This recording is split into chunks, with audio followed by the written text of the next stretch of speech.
Kenny here with Gardening Simplified. I'm out here planting my tomato transplants, and I wanted to show you a little something as I did them. So what I'm doing is I'm just going ahead and I'm cutting off all these first leaves off of here, because we always say plant the tomatoes deeper than they were originally. You know, get rid of a lot of this stockiness, let them put roots out here where all these hairs are coming out the bottom. So what I'm doing is I'm just simply getting rid of these all at once, so whenever I get ready to plant these.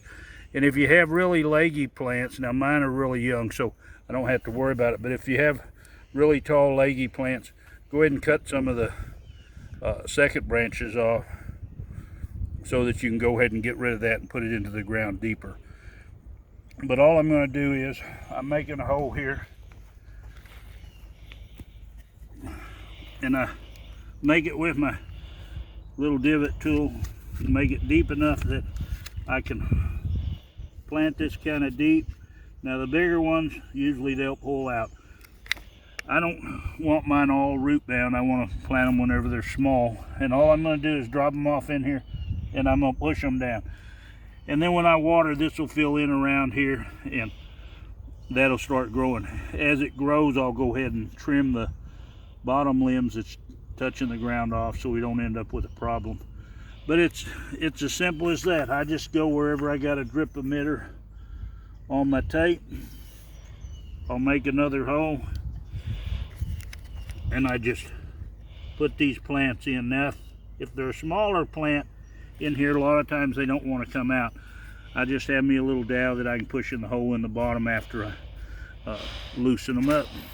But it's that time of year, and I've put out a bunch of peppers. I've got a few eggplant down there, some of my earlier ones I planted, and I put out a few of my squash over here, and I've kind of separated my hot peppers. I have several different kinds here from my sweet peppers that I have over there.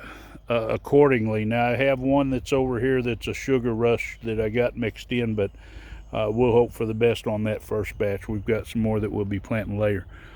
It's that time down here in the south to start putting out these plants and getting them to grow, and hopefully this next cold spell won't be too bad. Like I say, I've got these all out earlier than I normally would to be for sure they wouldn't die, but I'm going to put row cover over them if it looks like we're going to get some low temperatures that might affect them. I do want to mention one more thing about when you're planting your tomatoes. Now, I do a minimum disturbance of the soil. I don't really call it no dig, but it's no till, and it's I try not to disturb it as much as possible. You know, some things like potatoes, you'll have to dig them, different things like that. But anyway, I fertilize. I put my chicken litter on top of the soil, and I water it down so I don't amend the bottom of the soil. And what happens is the roots will start searching out for nutrients, which whenever it's watered, it's going to filter it on down into the soil. And it does have compost, so it's like every time it waters, there's a compost tea being mixed up here. But for those of you that want to dig and plant your tomatoes, you can dig a little deeper, amend some fertilizer into the bottom of the hole and do it that way. I just find that it's not necessary. They really do good doing it this way. But like I say, I'm not going to say this is the only way to do it. I hope this video has helped you some. If you want to see more of my videos, hit that subscribe button, hit the bell so you'll be notified, and give this video a thumbs up and share it. That really helps my channel. Happy gardening.